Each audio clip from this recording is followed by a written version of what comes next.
بسم اللہ الرحمن الرحیم۔ السلام علیکم ورحمۃ اللہ وبرکاتہ۔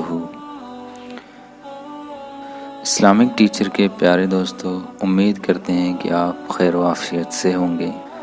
یوں تو الگ الگ لوگوں کی الگ الگ پریشانیاں ہوتی ہیں، مگر آج ہم جس ٹاپک پہ بات کرنے والے ہیں وہ اسٹوڈنٹ حضرات کے لیے ہے، جو اسٹوڈنٹ کافی لمبے سمے سے پڑھ رہے ہیں،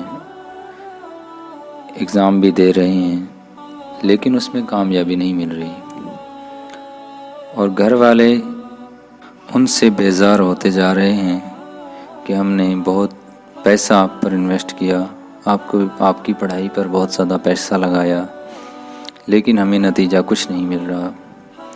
حالانکہ وہ بیچارے بڑی محنت کرتے ہیں، دن رات ایک کرتے ہیں، مگر پھر بھی جب وہ ایگزام گاہ میں جاتے ہیں تو یا تو وہ پرشن بھول جاتے ہیں یا کچھ ایسے سبب بنتے ہیں کہ انہیں کامیابی نہیں مل پاتی۔ پیارے دوستو، یاد رکھیں کہ مؤثر حقیقی اللہ پاک ہے۔ مطلب یہ کہ ہر چیز میں اثر ڈالنے والی ذات اللہ کی ہے، اور اللہ کے سوا کوئی ایسی ذات نہیں ہے جو کسی شے میں اثر ڈالتی ہو۔ اللہ کی ذات نہ چاہے تو کوئی پتا بھی نہیں ہل سکتا، اور ہمارے بزرگان دین نے قرآن و حدیث کے حوالے سے ہمیں الگ الگ کاموں کے لیے الگ الگ وظائف عطا فرمائے ہیں، اور آج ہم لے کر حاضر ہوئے ہیں جاب کے لیے وظیفہ بتانے سے پہلے آپ سے گزارش ہے کہ ہمارے اس چینل کو سبسکرائب کر بیل آئیکن دبا دیجیے۔ اگر آپ کو ویڈیو اچھا لگے تو لائک ضرور کیجیے۔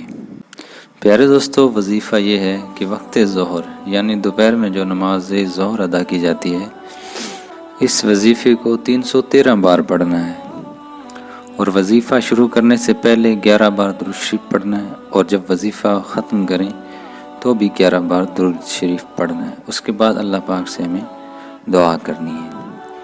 تو چلیے سنتے ہیں وظیفہ۔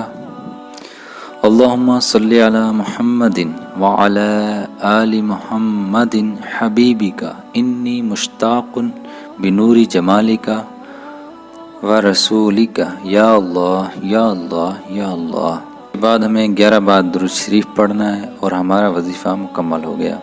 اس وظیفہ کو 40 دن تک لگاتار کریں، انشاءاللہ عز و جل آپ ضرور امتحان میں کامیاب ہو جائیں گے، اور اس ویڈیو کو شیئر لازمی کریں۔ السلام علیکم ورحمۃ اللہ وبرکاتہ۔ ملتے ہیں اگلی ویڈیو میں، دیجیے اجازت۔